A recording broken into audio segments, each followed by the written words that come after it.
So, hi everyone. I thought I would give a quick tour of the new property. We are changing this single family house into a duplex on Bears Road. We've opened up some of the space here. You could see the old wall right over there. That used to be the old wall that separated the living room from the dining area, and then we had the kitchen in the back. That area, in terms of how it's laid out, is staying pretty much the same, but we removed the wall between the dining area and the living room. We resupported the roof, so they removed the load-bearing wall a while back. We're not sure exactly when. In here, they actually put the beam inside of the attic to actually support it, but it was not sized properly for the load it's carrying. So we had to resupport it with the 4-ply 2x12s LVLs, and then carry the load from the existing beam into this one by basically connecting the two. So this used to be a 2 bedroom, 1 bath. So we got the 1 bedroom here, stays pretty much the same. We're just doing a couple of electrical upgrades. The floors here were done improperly. They were built back in the 1940s, and they had different standards back then, which are not supported those days, and so the whole floor was all wavy. So we had to replace that, put a couple of extra joists in there, and then put the new subfloor. That's the 2nd bedroom. And then we had a bathroom in here. So if you walk in, you can guys see it's a full-size, really nice bedroom in here, but they had just a bathroom in the whole thing. So there used to be a 1 closet in here, about this area here, that used to have the washer dryer. Then they had the tub right there, so that you can see where it ended, kind of thing, with the surround for it. And then the rest of it was literally just a toilet and a sink. So we opened the whole space up, and we're gonna put a 3rd bedroom here. So we moved the bathroom into the middle section here. So they used to have a wall right around here. You guys can see the opening here. So they used to have a wall here. They used to have a chimney in here. So there was a bunch of kind of space used for hallways, and there were kind of wide hallways and just unused space. The kitchen pretty much stays the same. We're gonna have the fridge, sink, dishwasher, and then on this side is gonna be the stove and a couple of cabinets. Then it connected to the basement, which we're gonna separate completely from this unit. So this is gonna be closed off, and that area for where the stairs used to be is gonna be the new space for the washer and dryer. And then downstairs, right now it looks like we're hitting a wall, but since the stairs are not gonna be here, that's where the new kitchen is gonna go. Downstairs, it's a little bit dark in here, but you guys should be able to see. So we got about 10 feet widthwise by about 24, so this whole area. We're gonna do a combination of a dining area and a kitchen, so L-shaped kitchen in here. I'm gonna add an actual door that goes right to the same level as the basement.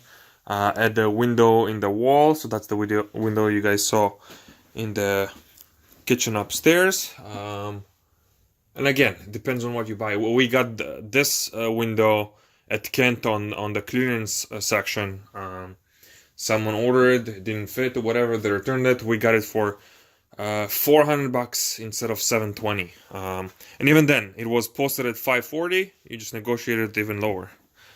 We got here some soundproofing for the units that are gonna go in between the joists here. Same thing here. We got the bathroom in here instead. This area where we're walking right now, that's gonna be the living room. So that's a 12 by 12 area in here, about that. Then we got also 3 bedrooms downstairs. all very nice size, especially like here you could probably put a king size bed. Same as the area on the other side. Some utility area for the water heaters. You can see the corner there, the new panel, 200 amps. So we're upgrading it and putting electrical heat in here and heat pumps and all that kind of stuff. So that requires a little bit of higher amperage. You guys could probably see that we have some low beams in here that support the house. Those 9 by 7.5 or so, so a 3-ply 9, but it's a one chunk of wood.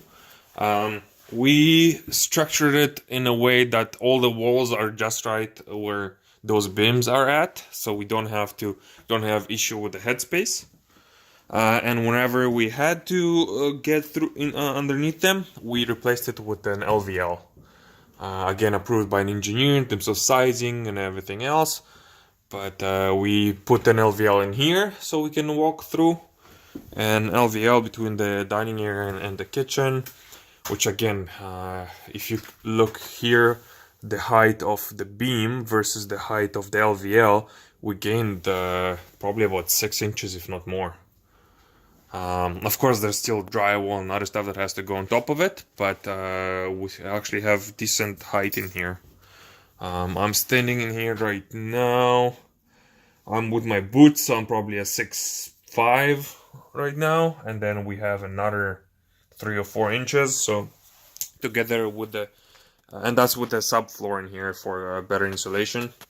So together, it's going to be just under the requirement for height in Nova Scotia, which is around 1.95 meters or 6.45 feet. We're just gonna have just enough in here in terms of headspace. And yeah, so we got some smaller windows. So this one stays the same since it's just a kind of living room, dining room area window. The bedrooms have to have egress windows, so we already had one in here, which is egress, just bare minimum, but egress nonetheless. Those two in the 2 other bedrooms are a bit small, so we're gonna cut them. And even in terms of size, they're almost about the right size. The issue, of course, is the fact that they're sliders, and you need to have one continuous opening that is enough for someone to crawl out of it if we open it. So if I open just the one window, I'm not able to get out, right? Which is an issue. Though I think both of those are sliders, so they might actually go for something. But either way, we got the new windows that are same size, so 35 in here. We got a 34 window. This is about 24. We got a 28, or even a little bit bigger than that. But one continuous casement window. So first of all, it's gonna make the room a lot brighter and gonna give you that opening for egress. And yeah, we had to move some of the plumbing here. The main stack was in a non-convenient location for us, so we've decided to move it a bit. So they already started digging some of it out, and we're gonna be moving some of the pipes a little bit. Yeah, so you gotta work with some of those things sometimes. It costs you a little bit of extra money, but I was playing around with the layout for the longest time, and it just didn't make sense otherwise.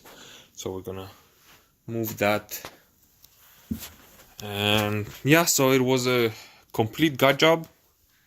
And then we're upgrading electrical, plumbing, soundproofing, separate entrance, fire separation, you know, the full deal. We got the permit from the city to convert this into a duplex as well. It's zoned properly, and we went through the bylaws and met the requirements to convert it into a duplex.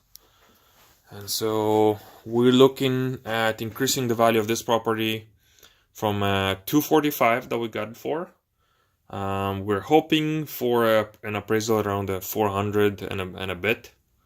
So we are putting about $80,000-$90,000 into this renovation. But yeah, going from a 245 all the way to over 400, we got the spread there for definitely for the renovation costs, but we're hoping to get a significant amount of the down payment back as well. And yeah, that's about it. Thanks for watching.